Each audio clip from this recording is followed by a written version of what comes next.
બધા શાક મારી પાસે છે। આ દૂધી છે, આ રીંગણા છે, જમરૂખ છે, મરચા છે, ભીંડા છે, સીબડા છે, આ લીંબુ છે, તુરિયા છે, ને આ કારેલા છે, ને ઓલા આપણે સોળી છે। દેરાણી જેઠાણી શાક માર્કેટમાં નહીં જવું પડે। હમણાં લીલા લીલા શાકભાજી ગામડેથી આવી ગયા છે દોસ્તો, તમે જોઈ શકો છો।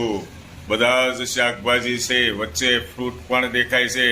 જમરૂખ છે, સીતાફળ છે, આ સાઈડ લીંબુ, તુરિયા, ચોળી, કારેલા, સીભડા, દેશી સીભડા, ભીંડો, લાલ લીલા મરચા, વચ્ચે રીંગણ દેખાય છે, મોટી મોટી દૂધી દેખાય છે। હલો, શાક માર્કેટમાં જવામાં રજા તમારે હમણાં, જલસા કરો, આનંદ કરો।